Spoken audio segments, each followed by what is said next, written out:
Сайн байна уу? Ока байна. Дөнгөж цаая жимд явчаад нэг хэдэн километр гүйчээд дуусж гин. Өнөөдөр би өглөө дасгал хийгээд бас орой дасгал хийлээ. Орой ягаад дасгал хийсэн бэ? Нэг удаа хийгээ болчоогүй мө гэсэн. Орой манай хүү ондоо дугууланд явдаг. Тэгээд тэр дугууланд ямар хий дими хүлээгээ сууж явахаа оронд жим маш ойрхон байсан учраас гэс очиад бас хэдэн километр гүйчлээ л дээ. Одоо манай хүү гарч ирэн. Тэгээ гарч ирэхээс өмнө би энэ бичлэгийг хийж байна.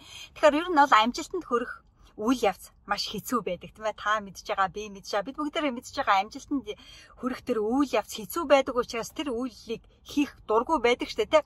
За жишээлбэл дасгалыг авъя л да. Дасгал хийснээр эрүүл чирэг байна. Дасгал хийснээр өөрийгөө өөрчилнө, өөрийнхөө сэтгэлгээг өөрчилнө гэдгийг бид бүгдээрээ мэдэж байгаа. Гэхдээ дасгал хийх дуртай өгвөл дуртай хүн ер нь бол байхгүй байх гэж би бодож байна. Жишээлбэл миний хувьд гэвэл би дасгал хийхээс өмнө дасгал яаж хийнэ гэж үргэлж боддог. Дасгал хийх дуртай өгвөл дуртай би дургүй.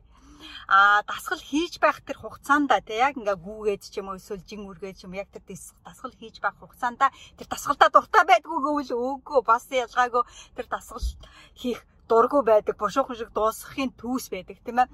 Харин дасгалаа хийж дуусны дараа ямар арзаар дасгал хийвээс та хийсэн болсон байх шүү гэдгийг би өөртөө хэлдэг л дээ.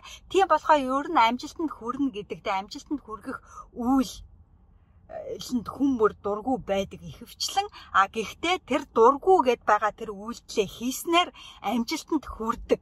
Тэгэхээр тэр бидний тэр дургүй гэ тэ өглөө эрт босох эсвэл дасгалаа хийх эсвэл тэр контент бичих эсвэл тэр хүнтэй очиж уулзах тийм ээ эсвэл тэр бараа сурталчилгаана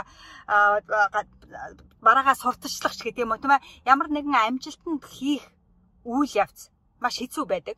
Тэр амжилтанд хүргэх үйл тийм учраас амжилтанд хүргэх тэр үйлдэлийг хийх дургүй байдаг. Гэхдээ тэр дургүй үйлдэлээ хийснээр амжилтанд хүрдэг юм аа. Тийм болохоор түүнийг үргэлж өөртөө сануулах хэрэгтэй. Миний энэ хийхийг дургүй байгаад байгаа энэ зүйл намайг амжилтанд хүргэх юм шүү.